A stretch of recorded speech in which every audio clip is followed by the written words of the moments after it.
Tables wide. Table, let me say that you're sure you're gonna leave that woman that we won't. This is in Russian, and this is, of course, a picture of Alvin once he had achieved fame. But this beautiful image right here is from the very opening of Revelations, and anybody will recognize that who's familiar with modern dance. Alvin and his company were chosen as the very first of what became the Fulbright back in 1963.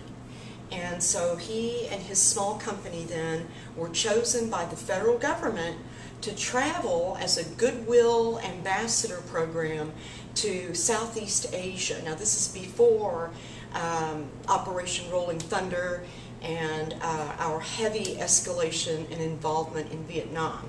But they were in Burma, they were actually in Japan as well, and all of these different countries. And so this poster is in Russian, showing you really how international they became very, very quickly, because the federal government wanted to support them. And of course this is also going to culminate in the civil rights movement. I believe that Alvin and his company have a huge amount to do with the civil rights movement in our country and the passing of the Civil Rights Act and the Voting Rights Act.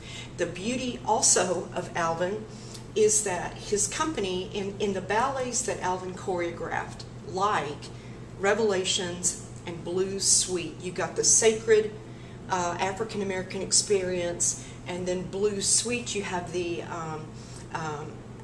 what's the word I'm looking for? Sort of the sinful kind of profane is the word I was thinking of, kind of experience of African Americans. And there's just so much that you could talk about with these different dances within those two ballets. But really, Revelations, songs of sorrow, like I've been buked, I've been scorned, and then the whole experience of ecstatic experience of Wade in the Water, you know, where it shows the sacred ceremony of undergoing a baptism in that middle part of Revelations. I could talk about Alvin forever. And then the third part of Revelations then is the beautiful expression of the human spirit. And as these members of the church are worshiping God, and also, of course, having time to gossip and talk and things like that. So that's what Alvin did with Revelations. And Blues Suite is straight out of the textbooks, in my opinion. I mean, it's intended to portray a Saturday night, and the train whistle blows in the background. And all of these characters who've been working hard all week slowly come to life on the stage. And they are expressing through dance the oppression of their lives, but they are also expressing the beauty of life, flirting with each other, getting jealous, dancing, all of those different things. And they're in a juke joint, or what Alvin would call the Dewdrop Inn. And so things can get violent in places like that, but really he costumes them in these stunning 1920s flapper dresses, and so it's quite the spectacle on stage when you see Blues Suite. Alvin did a lot of other ballets that were, you know, kind of breaking outside the box, and his life was really, really extraordinary to me. Growing up, his mother was so malnourished when she had Alvin, she couldn't nurse him, and she barely knew how to read. And the father, Alvin's daddy, left him when Alvin was 2. He only saw his father once. And that had a huge impact on his life, and I think his whole sense of self-esteem, which was never much, which is too bad, such a shame, because of so much beauty that he created for all of us to see. And so Alvin, his mother, She kind of goes from family to family, cleaning houses, working in fields in Texas, and he goes with her. But in 41, when the Japanese attacked Pearl Harbor, she does something extraordinary to me. She's an African-American woman. It's 1941. She borrows $50 from some relatives up in the Dallas area and puts Alvin in the little town. It starts with an N. Do you remember it? Yeah, Navasota. Thank you. So he stays with Amos, his kind of adoptive daddy. And Lula, she takes the train out to L.A. and she gets an apartment and she gets a job as a Rosie the Riveter. She's working at the Lockheed airplane factory making airplanes for our soldiers. And I find that to be an extraordinary story. Once she settles in, gets a couple paychecks, she sends for Alvin. And he comes out and joins her on the train, never even touched his chicken sack of fried chicken. He gave it to her. I thought she'd be hungry. But once Alvin, and he's now 11, and once Alvin moves to L.A., and it's a huge wide world. There are lots of cultural opportunities in L.A. There's less racism in L.A. And Alvin, with his friends, just blooms and blossoms. And he wasn't into football. He loved to run. He loved gymnastics and that sort of thing. And he became friends with Carmen de Lavallade, who was this extraordinary dancer on her own. And she introduces him to this dance studio in Los Angeles. Horton, what's his first name? You've got me off. I haven't memorized this. Lester Horton, this white guy. Well, Lester was a magnificent director, and he would take these young people, and he would teach them, rather than pure dance, he would teach them all aspects of choreographing a ballet. So these kids, including Alvin, they were making stage sets, they were sewing costumes, in addition to learning dance. And the other thing that Lester does that's so extraordinary is that he's teaching them ballets from all different cultures all over the world. Certainly Lester is influenced by Katherine Dunham, and all of these different dancers from all over the world. So they're learning Native American dance. They're learning Haitian dancing, the history of black dance in America. And so it's an extraordinary thing. Alvin graduates from high school. He takes foreign language classes at UCLA. And at that point, Lester dies, heart attack, very sudden.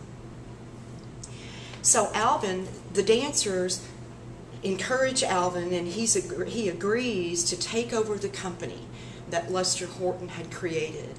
And he just packs everybody up and drives across the United States to New York and founds the Alvin Ailey American Dance Theater. Now, by now, it's about 1954, 1955.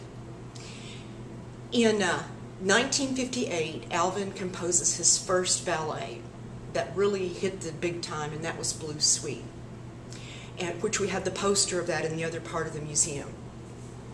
And so it was performed at the Young Men's Hebrew Association in New York, Manhattan, and I think it's in Manhattan. And so with that success, and remember, see, this is an African-American group. There's nothing like it. It's a very different world than what it is today.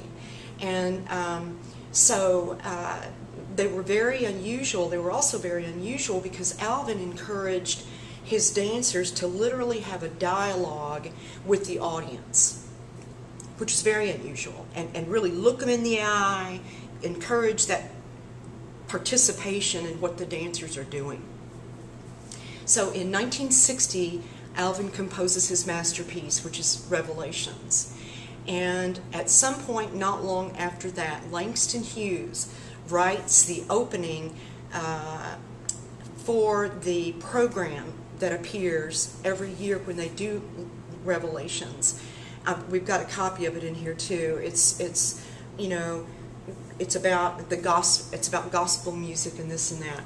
And man, there are some beautiful pieces in there, and you are just there. And it's interesting because in a documentary that was done after Alvin died, which was in 1989, one of the older dancers, the old-time dancers who knew Alvin, she said something like, "We think that it's sometimes very difficult for our dancers today," meaning in 2013, to have the feeling that those dancers had back in 1960 when they couldn't even stay in a hotel in the South.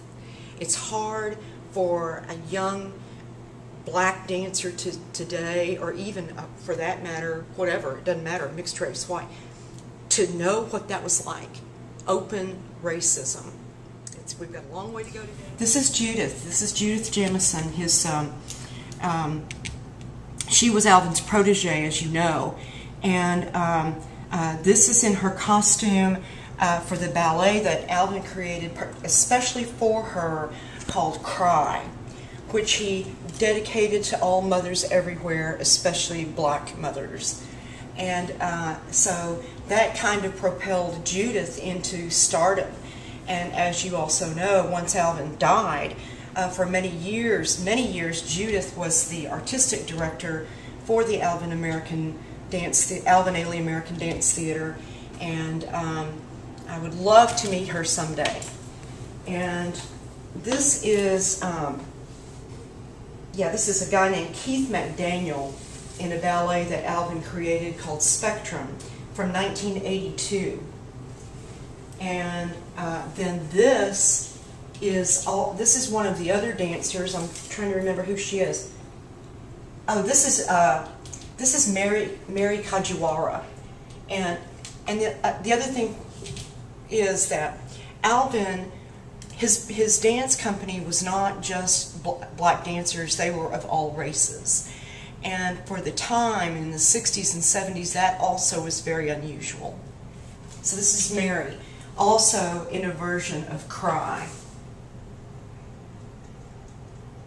Actually, it's not. It's Landscape is the name of that ballet. This guy, I can't remember his name, but he's very, Gary DeLoach. This is Gary DeLoach, a well-known dancer in Alvin's company for years and years. And this one is a ballet he's doing that he dedicated to Charlie Bird Parker, called For Bird with Love. And of course, the famous Jack Mitchell took pictures, all of these. Jack Mitchell was a renowned photographer of dance in New York. And then finally, this one is from 1995. Alvin died in 1989. And so this is just a lovely drawing, promotional poster for the season of 1995.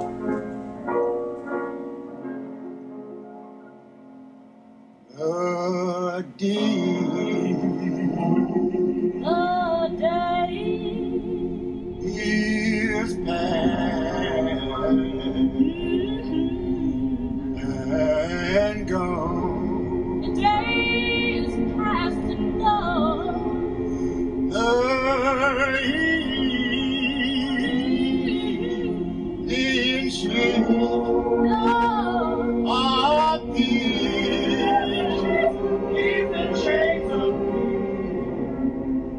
Lord,